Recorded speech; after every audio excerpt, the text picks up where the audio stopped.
Remember that dying German Shepherd puppy? See how he's recovered now after a fight no one thought he would survive. Left broken, starved and barely breathing, he was supposed to be put down. But when a young vet refused to give up, the truth behind his scars came to light, and what she uncovered will shake you to your core. Because this puppy wasn't just abandoned, he was thrown away by someone powerful who never expected him to live. As danger closes in and secrets erupt, the struggle to save one fragile life turns into a battle against cruelty itself. How did this tiny survivor become the key to exposing something much bigger? And when the fight for justice puts lives on the line, who will walk away? Your presence here is powerful. In a world full of noise, it's the quiet gestures of compassion that truly stand out. If your heart still makes room for kindness, you're already one of us. The winter wind howled through the streets of Pine Hollow, sending swirls of snow dancing across the empty sidewalks. Clara Jennings pulled her coat tighter as she hurried toward the veterinary clinic, her breath forming small clouds in the frigid morning air. The sun hadn't yet risen, and the street lamps cast long shadows across the freshly fallen snow. As she approached the clinic's front door, something caught her eye. A cardboard box, dusted with snow, pushed against the building's brick wall. Clara's heart sank. In her 5 years as a veterinary nurse, she'd seen too many abandoned animals left at their doorstep. "Please don't be what I think it is," she whispered, quickening her pace. The closer she got, the more her chest tightened. Through the dim light, she could make out movement. Subtle, barely there, but definitely present. Clara knelt beside the box, brushing away the snow that had accumulated on its edges. What she found inside made her gasp. A German Shepherd puppy lay curled in the corner, so thin his ribs protruded sharply through his patchy coat. His fur was matted and dirty, with visible bruises marking his frail body. The puppy's eyes were half closed, glazed with exhaustion and pain, but they flickered toward her as she leaned over the box. "Oh, sweetheart," Clara breathed, her voice catching. She quickly shrugged off her coat and wrapped it around the trembling animal. "How long have you been out here?" The puppy made no sound, no whimper, no whine, but Clara could feel his rapid, shallow breathing as she lifted him from the box. He was terrifyingly light in her arms, weighing far less than a puppy his size should. Clara fumbled with her keys, managing to unlock the clinic's door while carefully cradling the puppy. The warmth of the building enveloped them as she rushed inside, heading straight for the examination room. Her hands shook as she placed him on the metal exam table, keeping her coat wrapped around him for warmth. "Stay with me, little one," she murmured, quickly gathering supplies. Clara worked methodically, checking his vital signs while trying to warm his dangerously cold body. His pulse was weak and irregular, his gums pale and tacky, signs of severe dehydration and malnutrition. The sound of the back door opening announced the arrival of Dr. Matthews, the attending veterinarian. "Clara, you're here early." "Dr. Matthews," she called out. "In the exam room, I need help." The older veterinarian appeared in the doorway, his grey hair disheveled from the wind outside. His expression grew serious as he took in the scene. "What do we have?" "Found him outside in a box," Clara explained, her voice tight with concern. "German Shepherd puppy, maybe 4 months old. He's severely malnourished, dehydrated and hypothermic. Multiple bruises and possible injuries." Dr. Matthews moved forward, his experienced hands gentle as he examined the puppy. His frown deepened with each discovery. The healing fractures, the pressure sores, the signs of long-term neglect. After several long minutes, he stepped back and shook his head. "Clara," he said softly, "this puppy's been through hell. Look at these old injuries. This isn't just abandonment. Someone's been systematically abusing him, given his condition." He hesitated, meeting her eyes. The kindest thing might be to end his suffering. Clara felt as if she'd been struck. She looked down at the puppy, who lay still on the table. But as she watched, his eyes opened slightly, meeting her gaze. Despite everything he'd been through, despite the pain and fear he must have endured, there was something in those eyes, a tiny spark of life, of determination. "No," she said firmly, surprising herself with the strength in her voice. "No, we can't give up on him." "Clara," Dr. Matthews said gently, "I understand how you feel, but look at him. The resources it would take to save him, if he even survives the next 24 hours. "I'll take responsibility," Clara interrupted. "I'll pay for his treatment. I'll take him home for round-the-clock care. Please, Dr. Matthews, he deserves a chance." The veterinarian studied her face for a long moment, then looked back at the puppy. The animal's eyes had drifted closed again, but his chest still rose and fell with shallow breaths, fighting, hanging on. "All right," Dr. Matthews finally agreed. "We'll try. But Clara, you need to understand, this won't be easy. We're looking at weeks, maybe months of intensive care, and even then—" "I understand," Clara said, already reaching for IV supplies. "Thank you." As they worked together to start emergency treatment, placing an IV line, beginning fluid therapy, checking for additional injuries, Clara kept one hand resting gently on the puppy's head. His fur was rough and matted under her fingers, but she could feel the warmth of life there, the quiet strength of his will to survive. "You're going to need a name," she whispered to him as Dr. Matthews prepared medications. "You're one of the bravest souls I've ever met." She thought about the spark she'd seen in his eyes, the determination to keep fighting despite everything he'd endured. "Valor," she decided. "Your name is Valor." The next several hours passed in a blur of activity. They carefully cleaned Valor's wounds, administered antibiotics and pain medication, and began the delicate process of rewarming his body. Clara monitored his vital signs constantly, her heart lifting slightly with each small improvement. As the morning wore on, other staff members arrived, their expressions mixing concern and curiosity as they learned about their new patient. Clara barely noticed their whispered conversations or concerned glances. Her world had narrowed to the small figure on the exam table, to each breath he took, each tiny sign of improvement. By midday, Valor's condition had stabilized enough that they could move him to a more comfortable kennel, lined with soft blankets and equipped with warming pads. Clara sat beside him during her lunch break, carefully offering small amounts of water from a syringe. "You made the right call, Doctor," Matthews said, pausing in the doorway. "I wasn't sure at first, but looking at him now, there's something special about this one." Clara nodded, watching as Valor's tongue carefully lapped at the water she offered. "He just needed someone to believe in him," she said softly. "Someone to give him a chance."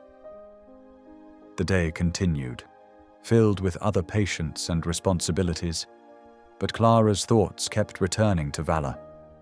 She found herself checking on him between appointments, speaking softly to him, reassuring him that he was safe now.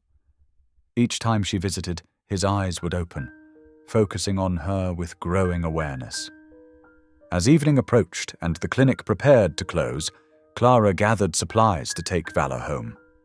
Dr. Matthews had agreed that the puppy needed constant monitoring, and Clara had already converted her spare room into a makeshift recovery ward.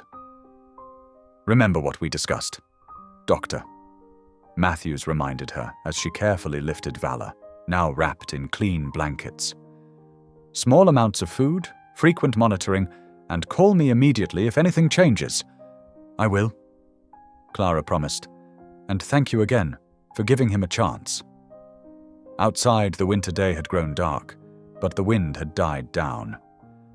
As Clara carried Valor to her car, She looked down at his face, barely visible in the blankets. His eyes were open, watching her with what she could have sworn was trust. "This is just the beginning," she told him softly. "We've got a long road ahead, but we'll walk it together. I promise you, Vala, your fighting days are over. From now on, you only have to focus on healing." The puppy's tail moved slightly, the tiniest wag, and Clara felt tears prick at her eyes. It was such a small gesture, but it carried so much meaning, hope, trust, and the first glimmer of what might someday become joy. As she drove home through the quiet streets of Pine Hollow, Clara couldn't help but reflect on how much had changed since she'd arrived at work that morning. She'd started her day as usual, expecting nothing more than routine appointments and ordinary challenges. Instead, she'd found herself making a decision that would change not only a life, but her own as well.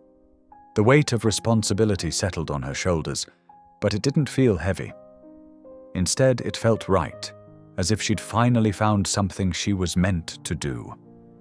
Vala's quiet presence in the seat beside her seemed to confirm this feeling. This wasn't just about saving a life, it was about standing up for what was right, about fighting for those who couldn't fight for themselves. The frigid winter night stretched out around them, but inside Clara's car, there was warmth, hope, and the beginning of something extraordinary. She had made her choice to fight for Vala's life, and she knew with absolute certainty that it was the right one. Dr. Mitchell, the attending veterinarian, arrived shortly after Clara had settled the puppy onto the exam table. His weathered face grew serious as he assessed the animal's condition. "Temperature's dangerously low," he muttered, checking the thermometer. "Severe malnutrition, dehydration." He glanced at Clara, his expression grim. "This might be kinder to—" "No!" Clara interrupted, her voice firm despite the tears threatening to spill. "He's still fighting. Look at his eyes." The puppy, though barely conscious, maintained a steady gaze on Clara. There was something in those eyes, a quiet determination that touched her heart. "Clara, be realistic. His chances are dash. Please, Dr. Mitchell, let me try." She stroked the puppy's head gently. "I'll take full responsibility. I'll stay with him around the clock if I have to." The veteran vet studied her for a long moment before sighing. "All right, but don't say I didn't warn you." Clara threw herself into action. She set up a warming station with heated blankets, carefully monitoring the puppy's temperature as it slowly climbed back to normal. Every hour, she prepared a special nutrient mixture, administering it through a syringe with painstaking patience. "Small sips," she coaxed, watching as the puppy weakly accepted the liquid. "That's it. You're doing great." She named him Vala that first day, watching him struggle to stay alive with a quiet persistence that moved her deeply. The name felt right. This little soul had a courage that defied his desperate condition. Night fell, but Clara didn't go home. She dragged a cot from the storage room into the treatment area, positioning it next to Vala's kennel. Every few hours, she woke to check his vitals, adjust his blankets, or offer more fluids. "You're not alone anymore," she whispered in the darkness, her hand resting gently on his side to feel his breathing.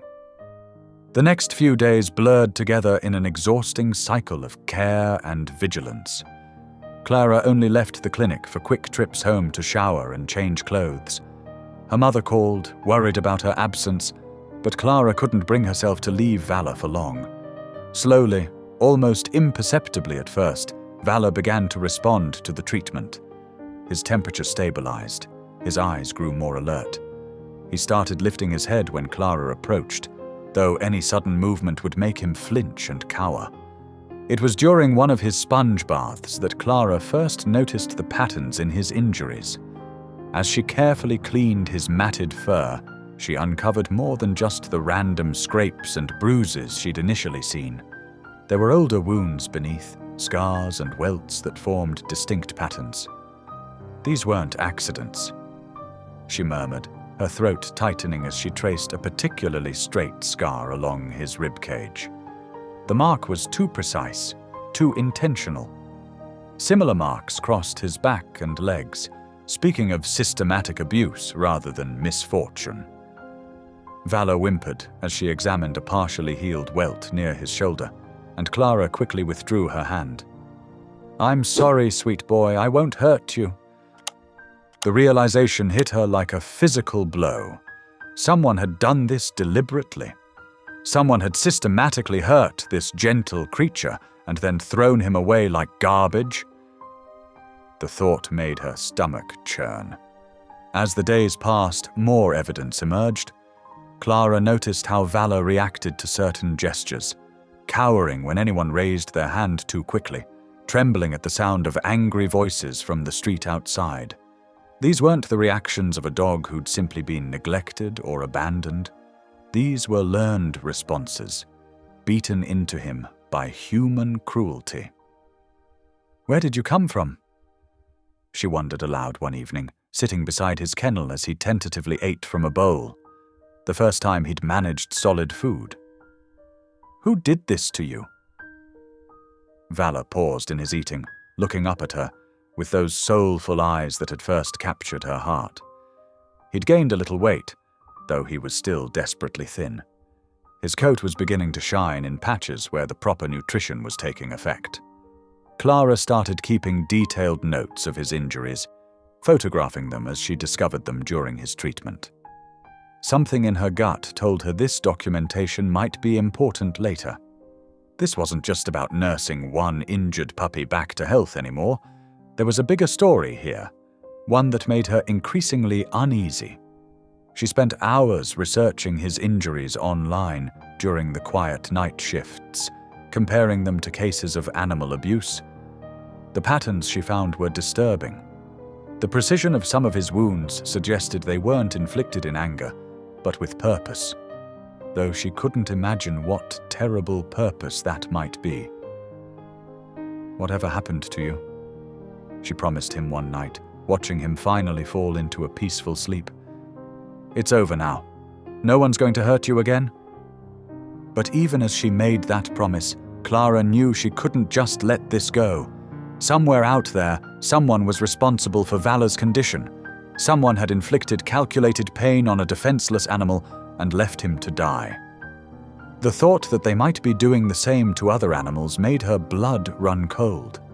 Each small victory in Vala's recovery only strengthened her determination to understand where he'd come from. When he first wagged his tail weakly at her voice, when he managed to stand on his own, when he took his first shaky steps across the treatment room, each milestone was a triumph not just over death, but over the cruelty that had nearly claimed him. Clara watched him sleeping now, his chest rising and falling in a steady rhythm that no longer seemed fragile. He'd survived, despite everything.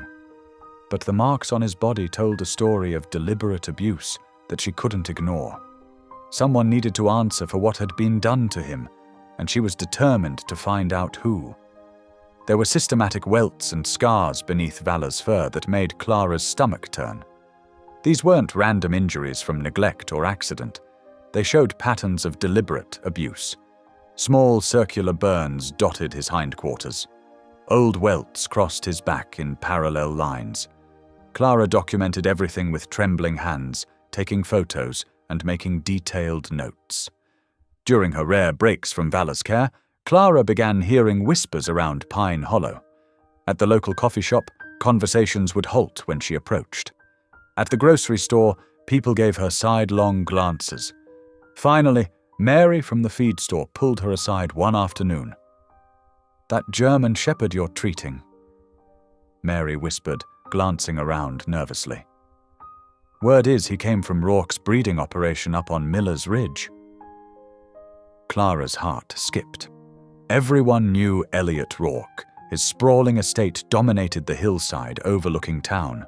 His show dogs won ribbons at prestigious competitions, and his breeding program was renowned throughout the state. But there had always been rumors, quickly silenced, about what happened to puppies that didn't meet his exacting standards. "How do you know?" Clara asked, keeping her voice low. Mary fidgeted with her apron. "My nephew worked there last summer. Quit after 2 weeks. Said he couldn't stomach what he saw but wouldn't say more. Just—" She squeezed Clara's arm. "Be careful asking questions. Rourke has friends in high places." That afternoon, Clara called the county animal control office. The receptionist sounded bored as Clara described Vala's injuries and her suspicions. "Do you have proof Mr. Rourke is connected to this animal?" The woman asked flatly. "Well, no, but Mr. Rourke runs a licensed, award-winning facility that passes all inspections. Without direct evidence, there's nothing we can do." Clara tried the sheriff's office next, with similar results. Deputy Wilson actually laughed. "Elliot Rourke. The man donates half our K9 unit's equipment. You're barking up the wrong tree, Miss Jennings." Frustrated but undeterred, Clara threw herself back into Vala's care. The puppy was gaining strength daily now, though still terrified of sudden movements or loud noises. She'd started gentle physical therapy to help his weakened muscles, and his eyes followed her everywhere she went with growing trust. 3 days later, the clinic's bell chimed just before closing. Clara looked up from cleaning kennels to see Elliot Rourke himself filling the doorway. Though she'd never met him personally, his presence was unmistakable. Tall and broad-shouldered, with steel-grey hair and the casual confidence of a man used to commanding respect. He wore expensive ranchwear like armor. "Miss Jennings," he said smoothly, removing his hat. "I heard you've been asking questions about my operation." Clara's throat went dry, but she straightened her spine. "Can I help you, Mr. Rourke?" He smiled, but it didn't reach his eyes. "Just wanted to check on the poor creature myself. Terrible thing, animal abandonment. Though sometimes nature's just cruel. Runts and defects rarely survive long." The casual cruelty in his words made Clara's hands shake. She positioned herself between Rourke and the door to the treatment area where Vala was resting. "I'm afraid visiting hours are over," she said firmly. Rourke stepped closer, his smile dropping. "Listen carefully, Miss Jennings. You seem like a nice young woman who cares about animals. That's admirable. But caring too much can be dangerous for you and for the things you care about. Understand?" Clara's heart hammered, but she held his gaze. "Are you threatening me, Mr. Rourke?" He chuckled, but there was no warmth in it. "Threatening? No, just offering friendly advice. This is a small town. Things work best when everyone minds their own business." He placed his hat back on with deliberate slowness. "I trust you'll remember that." As he turned to leave, he paused at the door. "Shame about your mother's health problems. Must be expensive even with insurance. I hear the clinic could use some updating too. New equipment, repairs. I'm always happy to help worthy local businesses." His eyes hardened. As long as they stay worthy. After he left, Clara's legs gave out and she sank to the floor, shaking. From the treatment area, she heard Vala whimper. She rushed to check on him and found him trembling in his kennel, as if he'd sensed Rourke's presence even through the walls. "It's okay," she whispered, opening the kennel to comfort him. "I won't let him near you again." As Vala pressed against her, seeking safety, Clara's fear transformed into determination. This wasn't just about saving one puppy anymore. Vala wasn't just a patient, he was evidence. His scars told a story of systematic cruelty, and Rourke's visit confirmed every suspicion. The man's power had kept people silent for too long. Clara hugged Vala gently, her mind racing. Rourke's threats made it clear. She was dealing with something bigger and more dangerous than she'd imagined. But looking into Vala's trusting eyes, she knew she couldn't back down. Somehow, she had to find a way to expose the truth, no matter the cost. That night, Clara stayed late again, making detailed recordings of every mark on Vala's body, every unusual behavior that pointed to systematic abuse. She knew she was poking a hornet's nest, but she refused to let fear silence her. Someone had to stand up to Rourke's cruelty, and if not her, then who? She sent copies of her documentation to her personal email, then tucked the originals into her bag. Whatever happened next, she would make sure Vala's story couldn't be buried or forgotten. The truth would come out, one way or another. Clara sat in her small office at the clinic, staring at the photos she'd taken of Vala's injuries. Her hands trembled slightly as she remembered Rourke's visit yesterday. His expensive boots clicking on the linoleum floor, his practiced smile never reaching his cold eyes. Though her heart raced at the memory, she straightened her spine. She wouldn't let fear stop her from doing what was right. A knock at the door made her jump. An older man with weathered features stood in the doorway, wearing a worn leather jacket and work boots. "Miss Jennings?" "I'm Tom Blake. Heard you might need some help with a special case." Clara studied him cautiously. "Who sent you?"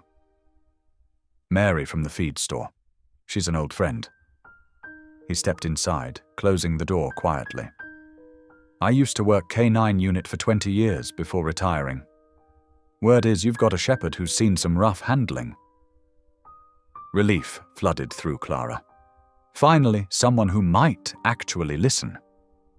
She gestured to a chair and spread out the photos. "His name is Vala. He was left at our door 3 weeks ago, barely alive." She pointed to specific images. "These marks, I know they're not accidental." Tom leaned forward, his expression darkening as he examined each photo. "You're right. These are training scars, if you can call it that. Shock collars cranked too high, strikes from specific types of prods." He looked up at her grimly. "I've seen this before, usually in illegal fighting operations or puppy mills trying to create aggressive guard dogs. They break the animal's spirit through pain, then rebuild it with fear and rage.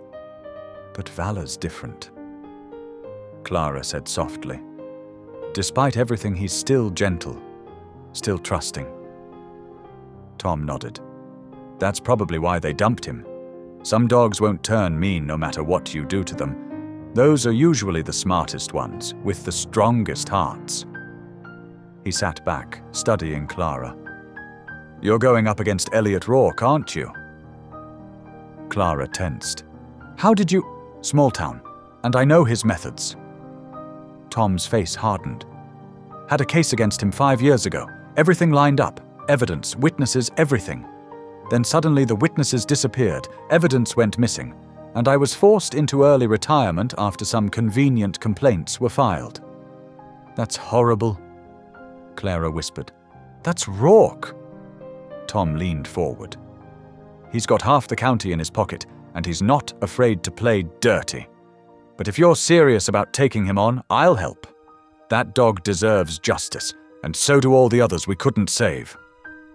Before Clara could respond, there was another knock.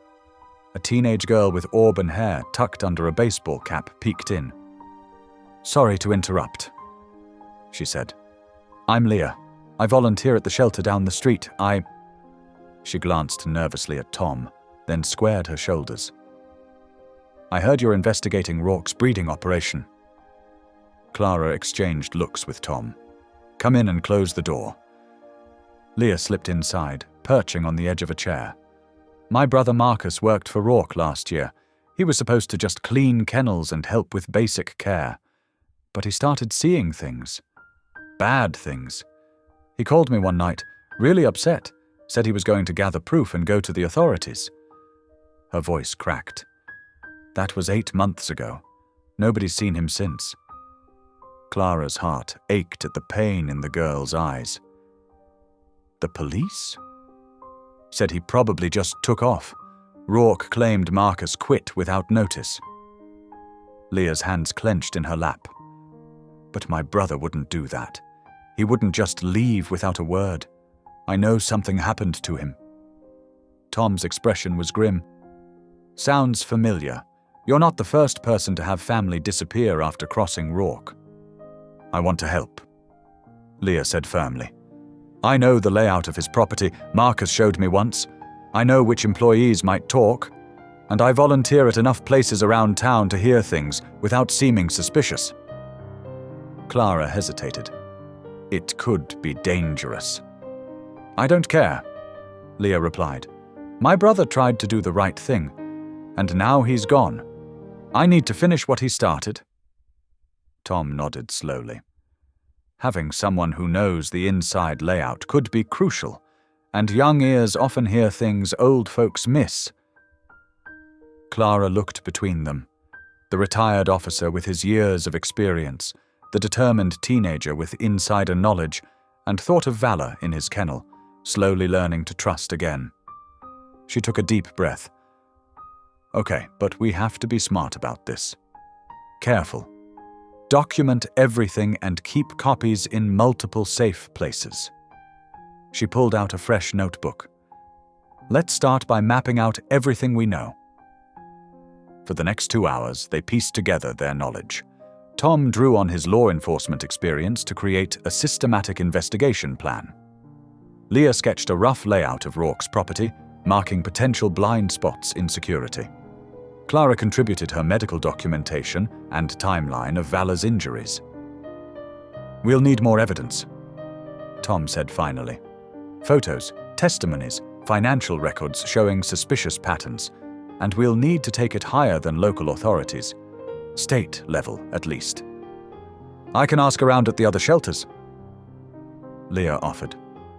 See if they've had other dogs show up with similar injuries.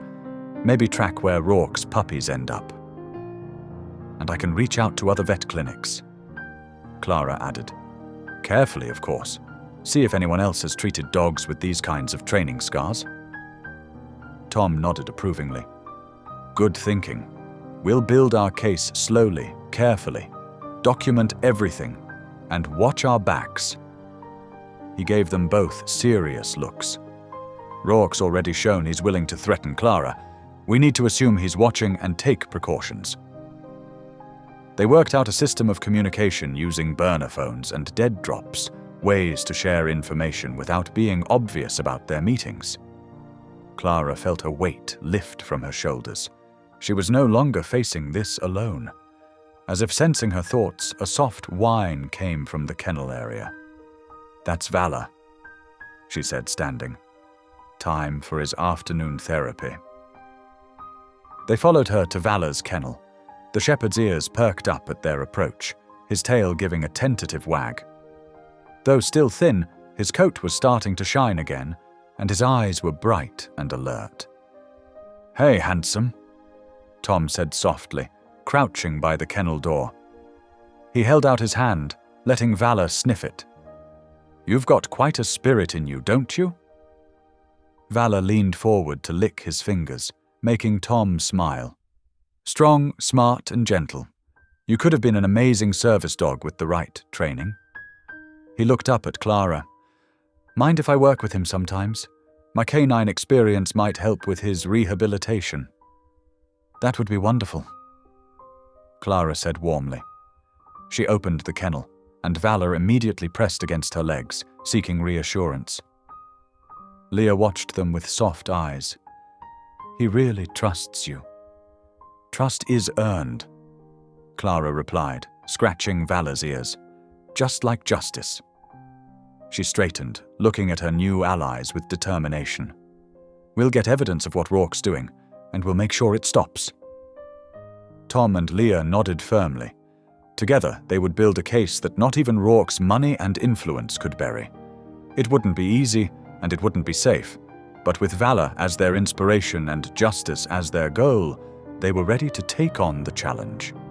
As they discussed their next steps, Valor settled contentedly at Clara's feet, his steady presence a reminder of why they were fighting.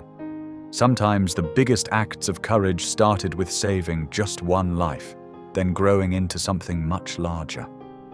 With her small but determined team beside her, Clara felt ready to face whatever challenges lay ahead. Tom's weathered face grew serious. I've been tracking Rourke's operation for years, even after leaving the force. But he's always been untouchable, too many friends in high places." A soft knock interrupted them. A teenage girl with auburn hair peeking out from under a baseball cap slipped inside, her freckled face tense with urgency. "I'm Leah," she said, glancing nervously at Tom before focusing on Clara. "I volunteer at the Pine Hollow Kennel, and I think I know what happened to Vala." Clara gestured for her to sit. "Please, tell us what you know." Leah's fingers twisted in her lap. "There are rumors about puppies disappearing from Rourke's breeding program. The ones that don't meet his standards. They just vanish. My brother Jimmy worked there last year. He started asking questions about the missing dogs, and then..." Her voice cracked. "He disappeared too. The police said he probably just left town, but I know better." Tom leaned forward. "I remember that case. The investigation was shut down awfully quick. That's why I had to come forward." Leah said, "When I heard about Vala, how you found him, it fits the pattern. Rourke gets rid of any dog that won't turn aggressive enough for his buyers." Clara felt sick. What kind of buyers? "Underground fighting rings," Tom answered grimly. "Private security companies that want attack dogs.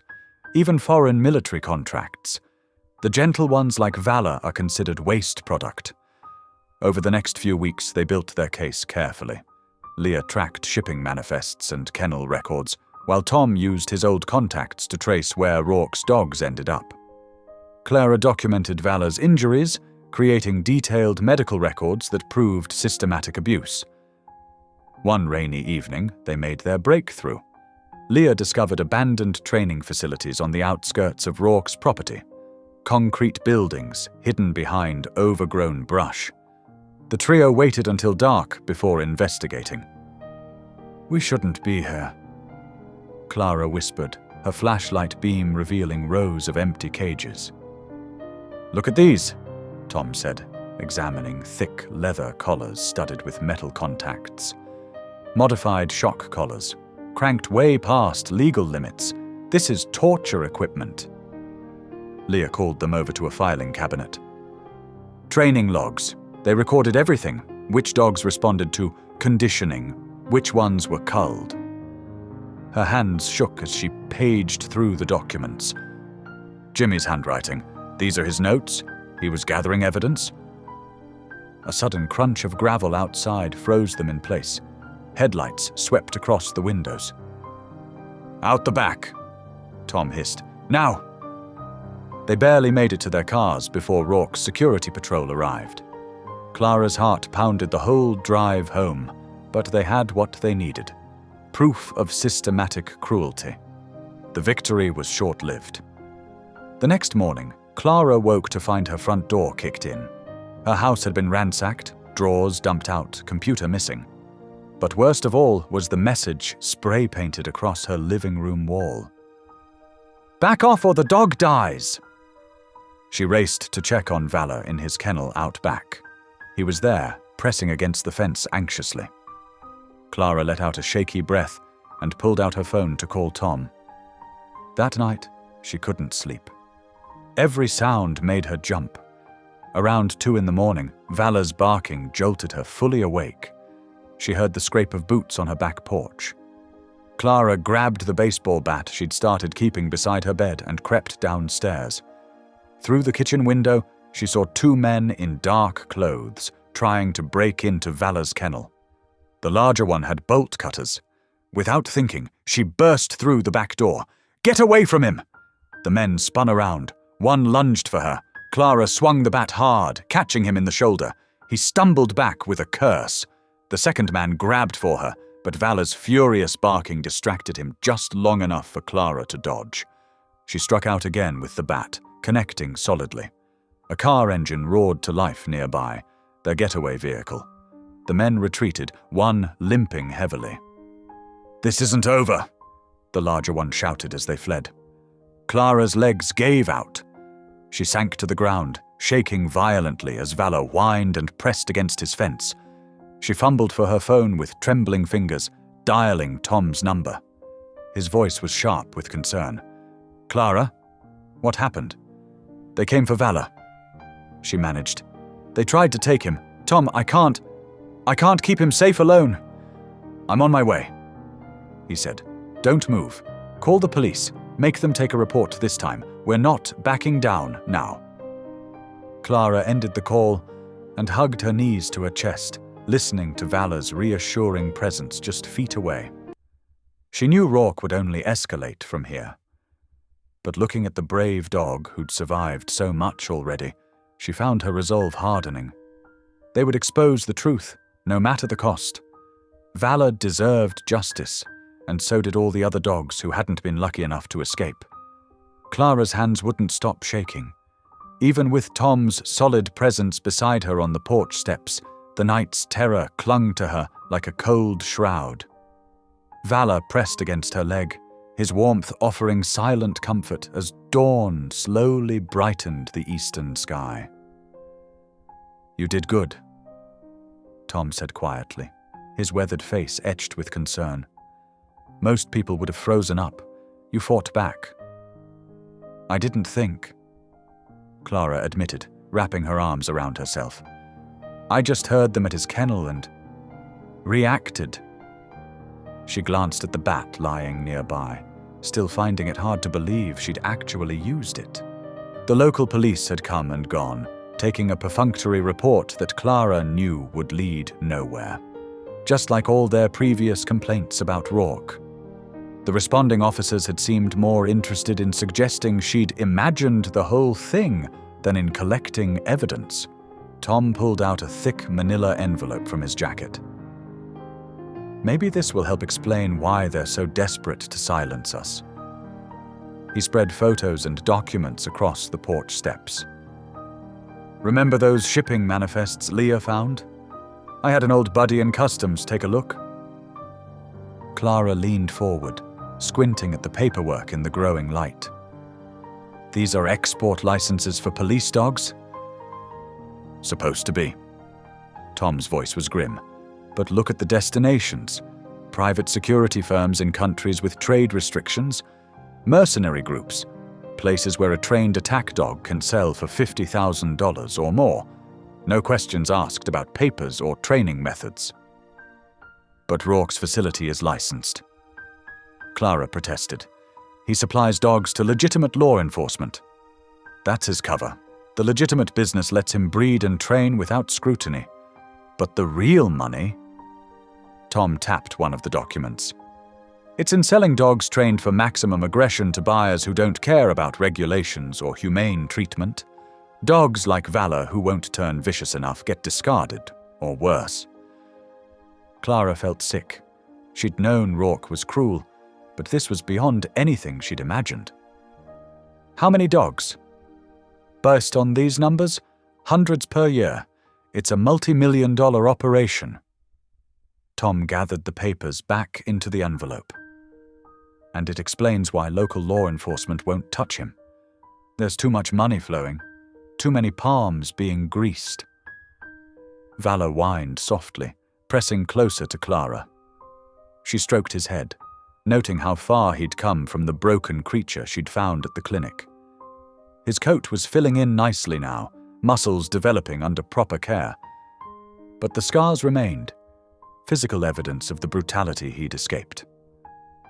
"We have to stop him," Clara said, her voice strengthening with resolve. "Not just for Valor anymore, for all of them." Tom nodded slowly. "It won't be easy. Rourke's got connections all the way up to the state level. And after tonight, we know he's willing to use force. Then we need more evidence, proof they can't ignore." Clara stood up, her mind racing. "Leah mentioned security cameras at the training facility. If we could get footage of their methods..." "Too risky," Tom cut in. "They'll be watching that place like hawks now." "But what about the dogs themselves?" Clara persisted. "Valor's medical records show clear patterns of systematic abuse. If we could document similar injuries in other dogs from his facility..." Tom considered this. I might know someone who could help. Remember I mentioned my customs contact? He works with federal investigators. If we can build a strong enough case, we could bypass local authorities entirely. Clara finished. Her heart was pounding, but with determination now rather than fear. Go straight to people Rourke can't control. They spent the next several hours planning, speaking in low voices as the sun climbed higher. Tom made calls to trusted contacts while Clara compiled her medical documentation. They needed to move carefully. One wrong step could alert Rourke before they had enough evidence. Around mid-morning, Leah arrived, her young face drawn with worry. I heard about what happened. Are you okay? Clara managed a tired smile. I'm fine, but we found out why they're so desperate to keep us quiet. She and Tom explained what they'd discovered about the trafficking operation. Leah's eyes widened. That's why Jimmy... She swallowed hard. He must have figured it out. That's why they made him disappear. We're going to need your help, Tom said gently. But it's going to be dangerous. No one would blame you for walking away. The teenager lifted her chin. I'm not walking away. Jimmy tried to stop them alone. We're going to finish what he started. Clara squeezed her hand, touched by the girl's courage. Together, they began mapping out their next steps. They would need extensive documentation, medical records, shipping documents, financial trails, witness statements, all while staying under Rourke's radar long enough to build an ironclad case. The key is connecting everything back to him directly, Tom explained. Not just proof of abuse, but evidence that links him personally to the illegal sales. What about the training logs we found? Leah asked. The ones with Jimmy's notes. Too risky to go back for them now, Clara said. But maybe. She paused, an idea forming. What if we could get someone inside? Someone they wouldn't suspect? Tom frowned. What are you thinking? The clinic where I work takes veterinary students for internships, Clara explained. Rourke's facility is one of their placement sites. If we could get someone placed there... No, Tom said firmly. Absolutely not. It's too dangerous. We need eyes inside, Clara insisted. Someone who can document everything without raising suspicion. A student asking questions wouldn't seem threatening. She's right, Leah added. That's how Jimmy started noticing things, by asking innocent questions that seemed like just part of learning the business.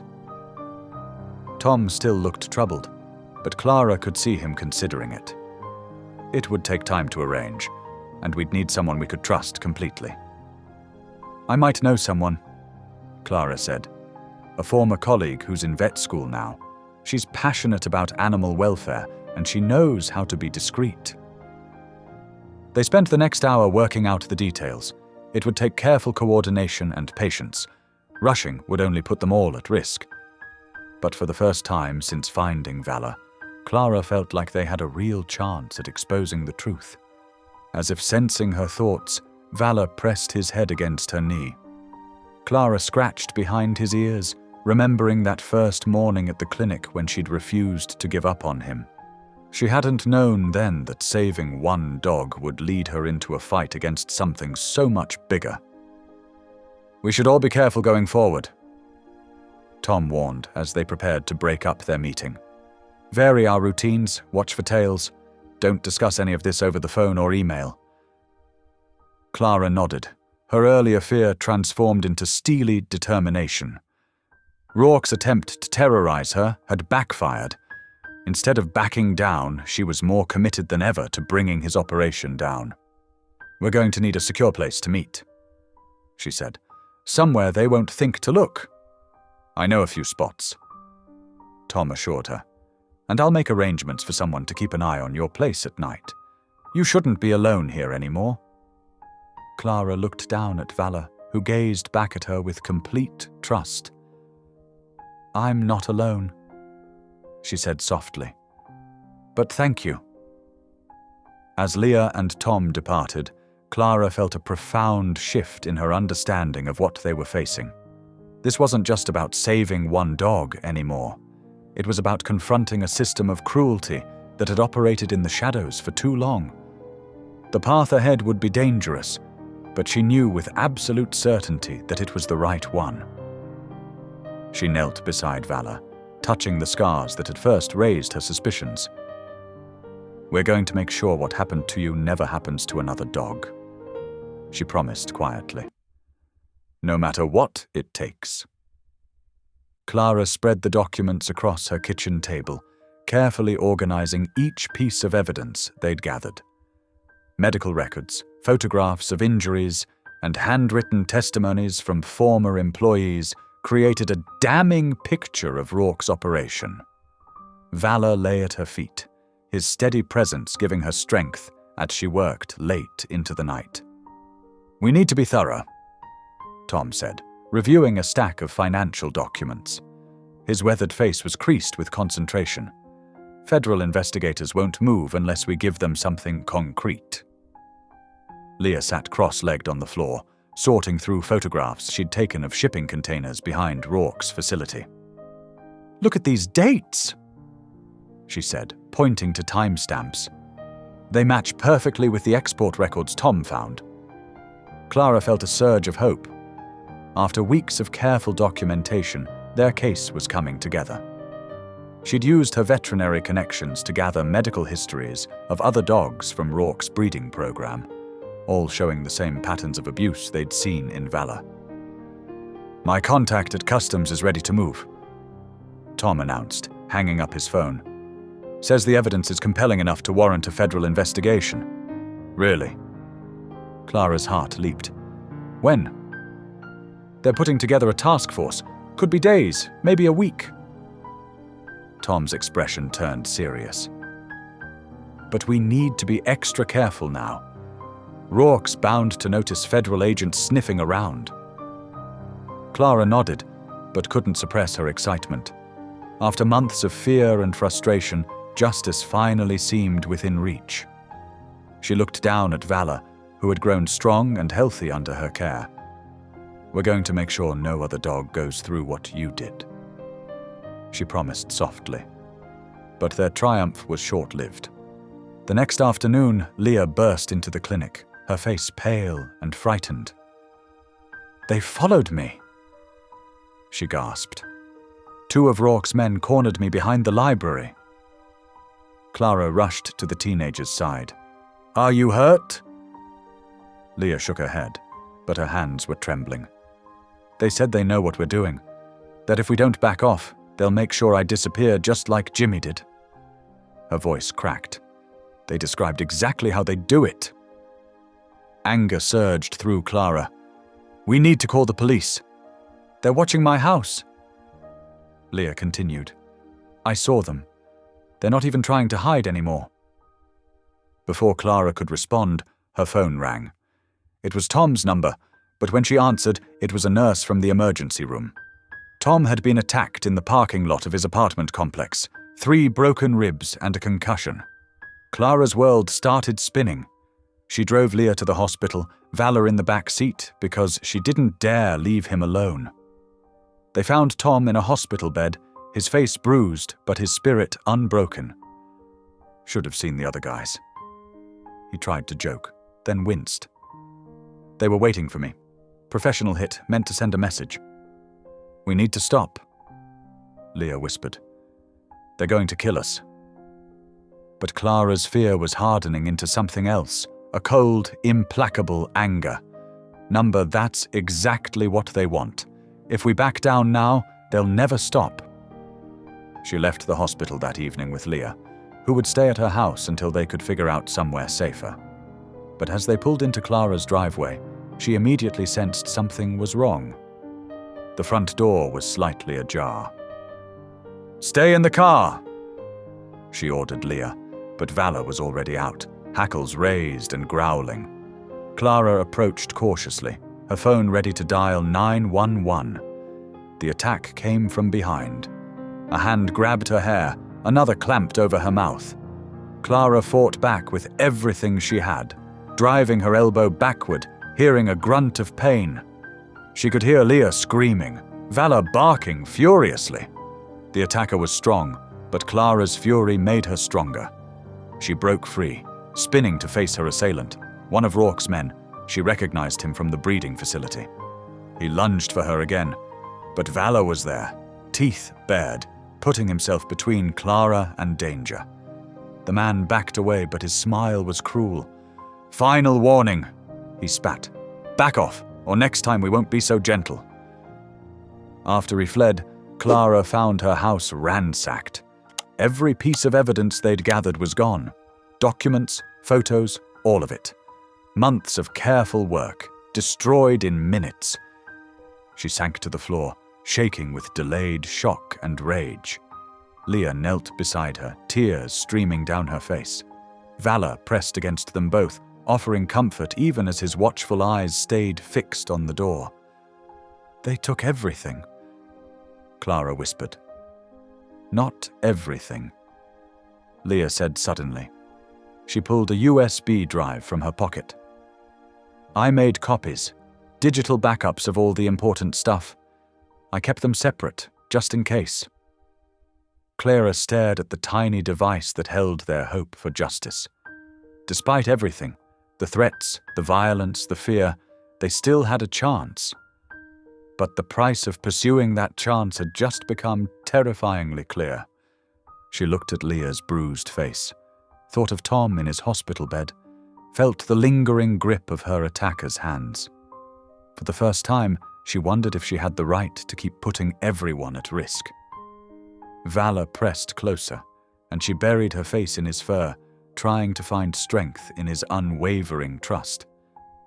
The decision she faced seemed impossible. Push forward and risk everything, or back down and let evil triumph. Either way, the cost would be devastating. As if reading her thoughts, Leah squeezed her hand. "We can't let them win," she said softly. "Not after everything they've done." Clara nodded slowly, but her heart was heavy with the weight of responsibility. They had evidence. They had the truth on their side, but Rourke had just shown how far he would go to keep his secrets buried. The question was, how far were they willing to go to expose them? The drive home from the hospital felt endless. Clara's hands trembled on the steering wheel as streetlights blurred past her tear-filled eyes. Vala sat quietly in the passenger seat, his steady presence the only thing keeping her from completely falling apart. Back at her small house, Clara double-checked every lock and drew all the curtains. She sank onto her couch, the weight of everything crushing down on her. Tom in the hospital, Leah terrified, and somewhere out there, Rourke's men watching, waiting. "What am I doing?" she whispered into the darkness. "How can I possibly fight someone like him?" Vala padded over and rested his head on her lap. His warm brown eyes looked up at her with complete trust. Clara ran her fingers through his thick fur, remembering how close to death he'd been that winter morning. The scars were still visible beneath his coat, but they told a different story now. One of survival. "Look at you," she murmured. "Everyone said I should give up on you, that you were too far gone." Vala's tail thumped against the floor. "But you never gave up, did you?" Clara thought about that first night, syringe feeding him hour after hour, watching his tiny chest rise and fall. She remembered the first time he wagged his tail, his first playful bark, the day he finally walked on his own. Every small victory had built upon the last, turning that broken puppy into the strong, gentle dog before her. Standing up, Clara walked to a dining room table where their evidence lay scattered. Photos of shipping containers, financial records, medical files, pieces of a puzzle that could bring down Rourke's entire operation. But it wasn't enough. Not yet. She opened her laptop and pulled up satellite images of Rourke's property. The main house, the kennels, the training grounds. She'd studied them so many times she could draw them from memory. But there was one building, tucked away behind the others, that no one had been able to get close to. "That's where the real evidence is," she said aloud. "The training records, the sale contracts, everything that proves what he's doing." Vala came to stand beside her, pressing against her leg. Clara scratched behind his ears, drawing strength from his solid presence. "Everyone else might give up," she told him, "but we know better, don't we? We know that sometimes you have to fight hardest when you're most afraid." She pulled out a fresh notebook and began to write. If they were going to do this, they needed a perfect plan. Every detail had to be considered. She worked through the night, mapping guard rotations, security systems, and escape routes. When dawn broke, Clara had dark circles under her eyes, but a clear purpose in her heart. She picked up her phone and dialed Leah's number. "Hey," she said when the teenager answered. "I know you're scared. I am too. But I need to ask you something important." "What is it?" Leah's voice was small but steady. "I'm going after the evidence we need, the real evidence. I can't ask you to help, but I need to know if you're willing to keep Vala safe while I do this." There was a long pause. "You're going into his property? Clara, that's crazy." "Maybe," Clara admitted. "But it's the only way. We need proof that can't be ignored or covered up. Will you help me?" Another pause then. "Yes. I'll keep Vala safe. But please, be careful." Clara smiled. "I will. And Leah, thank you for everything." Next, she called Tom's hospital room. Despite his injuries, he listened intently to her plan. "It's risky," he said finally. "But you're right. It might be our only shot. I can't help much from this bed, but I still have friends in law enforcement. Give me a few days to make some calls. We'll need backup ready when the time comes." Clara spent the next week preparing. She memorized guard schedules, practiced lock-picking techniques Tom had taught her, and studied building layouts. Each night she held Vala close, drawing courage from his quiet strength. "You taught me something important," she told him one evening. "When they hurt you, when they threw you away like garbage, you didn't let it break your spirit. You kept fighting. And now look at you, strong, brave, gentle despite everything they did." Vala licked her face, making her laugh for the first time in days. "That's what we're going to do," she continued. "We're going to show them that cruelty doesn't win, that even when they think they've broken us, we can still stand up and fight back." The night before her planned infiltration, Clara sat on her back porch with Vala. The stars were bright overhead, and a cool breeze carried the scent of pine needles. Fear still fluttered in her stomach, but it no longer controlled her. "Whatever happens tomorrow," she whispered to Vala, "we've already won something important. We proved that love is stronger than fear. That healing is possible even after the worst abuse. That standing up for what's right matters, even when it's dangerous." She hugged him tightly, burying her face in his fur. "You saved me too, you know. When I found you, I was just going through the motions, too afraid to really stand up for anything. You showed me what courage looks like." The next morning, Clara packed her equipment: a small camera, lockpicks, a flashlight, dark clothes. Her hands were steady as she gathered everything she needed. The fear was still there, but it had transformed into something else: determination, resolve. A quiet certainty that this was right. Leah arrived early to pick up Vala. The teenager's eyes were worried but clear. "Be safe," she said, hugging Clara fiercely. "Come back to us." Clara knelt down to say goodbye to Vala. He pressed his forehead against hers, his warm breath on her face. In his eyes, she saw the same spark that had caught her attention that first morning. That unbreakable spirit that had survived against all odds. "I'll be back," she promised him softly. "We're going to finish this together." Standing up, Clara shouldered her backpack. Fear still whispered in the back of her mind, trying to make her doubt, trying to convince her to give up. But she thought of Valor's journey from that broken puppy to the strong, loving dog before her. She thought of all the other animals suffering in Rourke's operation, waiting for someone to be brave enough to help them. "Sometimes," she said to herself, "the biggest act of courage is simply refusing to give up." With one last look at Valor, Clara stepped out into the morning light, ready to risk everything for justice. Her fear hadn't disappeared, but it no longer had power over her.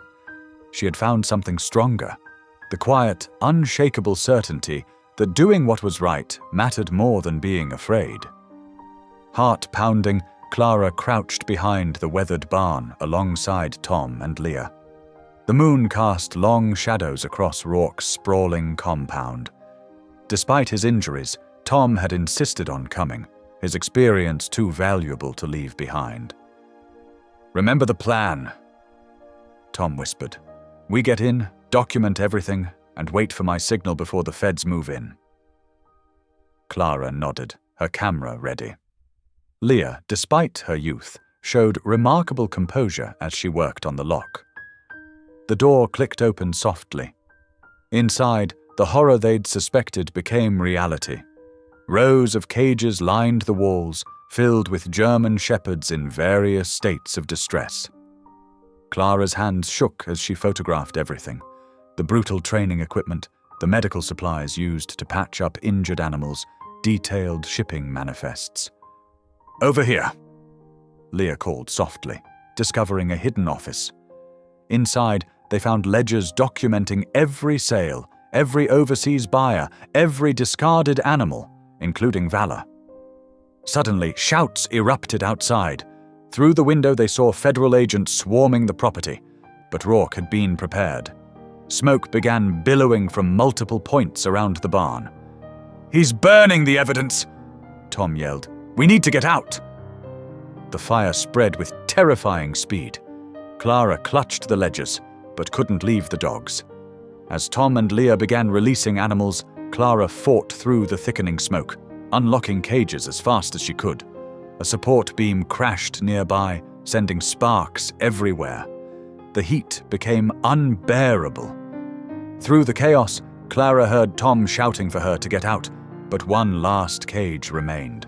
A puppy that reminded her so much of Valor when she'd first found him. Flames licking at her heels, Clara freed the puppy and ran for the exit, ledgers tucked safely in her jacket. She burst through the door just as the roof began collapsing, gasping in the cool night air. Outside, federal agents had Rourke in handcuffs. His empire was crumbling as dogs ran free and evidence burned, but not all of it. Clara handed the damning ledgers to the lead agent, her hands still shaking, but her heart steady. They had done it. They had finally stopped him. 6 weeks after the dramatic night at Rourke's compound, Clara drove down the winding country road toward Pine Hollow Animal Sanctuary. The spring sunshine warmed the earth, making the morning perfect for her visit. Her hands were steady on the steering wheel now. No more looking over her shoulder, no more fear. The sanctuary sprawled across 30 acres of rolling meadows, a paradise where rescued animals could heal and thrive. Clara parked near the main building, breathing in the fresh morning air. The sound of happy barking drew her attention to the training field. There, in the distance, she saw Valor running freely through the tall grass. His coat gleamed in the sunlight, healthy and full where once it had been patchy and dull. The scars that marked his body were barely visible now, hidden beneath new growth, physical reminders of survival rather than suffering. Tom Blake stood in the field, watching Valor navigate an agility course with precision and joy. When he spotted Clara, he waved her over with a warm smile. "You should see how far he's come," Tom called out. "He's a natural at service work." Clara leaned against the fence, her heart swelling as she watched Valor respond to Tom's commands. "I can hardly believe he's the same dog I found that winter morning," she said softly. "That's because he isn't," Tom replied, patting the fence beside him. "Just like you're not the same person who found him." Clara nodded, understanding the truth in his words. The local paper had covered Rourke's arrest extensively. His operation had been larger than anyone imagined, with connections spanning 3 continents. The evidence Clara rescued from the fire had proven crucial. Those ledgers had unraveled his entire network. "How many dogs have been placed so far?" Clara asked, watching as Valor completed another perfect run through the obstacle course. 23, Tom answered proudly. "Most of them are with loving families now. The ones who showed aptitude for service work, like Valor, are in training. He's going to make an amazing therapy dog." Valor trotted over to them, his tail wagging confidently. Gone was the frightened puppy who could barely stand. In his place was a dignified, gentle soul whose eyes still held that spark of determination Clara had first noticed all those months ago. She knelt down, and Valor pressed his head against her hand, their special greeting. "You did it, boy," she whispered. "You showed everyone what you're made of." Tom watched them with knowing eyes. "You both did. Not many people would have stood up to someone like Rourke. Fewer still would have seen it through to the end." Clara stood, brushing grass from her knees. "I couldn't have done it alone," she said. "You and Leah risked everything too." "Speaking of Leah," Tom said, "she's starting an internship here next month. Says she wants to work with rescue animals full-time now." The news made Clara smile. They had all been transformed by this journey, not just Valor. Where once she had doubted her own strength, Clara now knew what she was capable of. The quiet veterinary nurse, who some had dismissed as naive, had helped bring down a criminal empire and save countless animals from abuse. Valor barked playfully, ready for his next training session. Tom pulled a treat from his pocket and began working with him on advanced commands. Clara watched as the dog responded with enthusiasm and intelligence, showing no traces of his traumatic past. "We're teaching him to recognize anxiety attacks," Tom explained. "He'll be able to alert his future handler before they even know they need help. From victim to healer, that's quite a journey." Clara felt tears welling up, but they were tears of joy this time. Justice had been served. Valor had not just survived, but thrived. And she had found her own kind of peace through standing up for what was right, no matter the cost. As she watched Valor work with Tom, Clara realized that some of the most important battles weren't fought with weapons or words, but with simple acts of compassion and unwavering determination. Sometimes saving one life could lead to saving many more, and sometimes the ones we set out to rescue end up rescuing us in return. The morning sun climbed higher, casting long shadows across the training field. Valor continued his exercises, his movements confident and graceful. Clara knew she would carry this moment with her always. This perfect spring morning when everything felt right with the world, when courage and kindness had won out over cruelty and greed. The autumn sun painted golden streaks across the sanctuary's rolling fields. Clara leaned against the wooden fence, watching Valor bound through the tall grass with unbridled joy. 6 weeks had passed since the night of the fire, and the transformation in him was remarkable. Where once there had been fear and hesitation, now there was confidence. His coat gleamed with health, the old scars barely visible beneath the thick fur. They were still there, Clara knew, but they had become marks of survival rather than suffering. Tom stood beside her, his own injuries healing well. "Look at him go," he said proudly. "Natural talent for service work. He's got the perfect temperament, gentle but focused." Clara smiled as Valor responded instantly to Tom's hand signals, demonstrating the training progress they'd made. I never imagined this day, back when I found him half dead at the clinic door. You saw something in him that morning, Tom reminded her. Something worth fighting for. The news had spread quickly through Pine Hollow after Rourke's arrest. Federal agents had uncovered trafficking networks spanning 3 continents. Dozens of abused dogs had been rescued, and Rourke faced multiple felony charges. His empire of cruelty had crumbled to dust. The prosecutor says Rourke will be in prison for at least 15 years. Clara said quietly, "No more hurting innocent animals." Vala trotted over, pressing his warm body against her legs. Clara knelt down, running her fingers through his fur. The frightened puppy she'd once cradled now stood tall and strong, his brown eyes full of trust and affection. "You know," Tom said, "taking him on as a service dog means he'll help people heal from their own traumas. Seems fitting, doesn't it? He survived his dark times to light the way for others." Clara wrapped her arms around Vala, feeling the steady beat of his heart. "We both did," she whispered.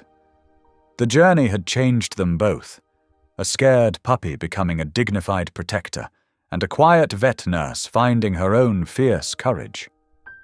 In the golden afternoon light, surrounded by peaceful fields where Vala could run free, Clara felt the last shadows of fear fade away. They had won more than justice. They had found healing, purpose, and an unshakable bond forged in the flames of adversity. Thanks for watching. If any part of this story lingered with you, consider subscribing. I'll be here again tomorrow, sharing another tale that speaks to the soul.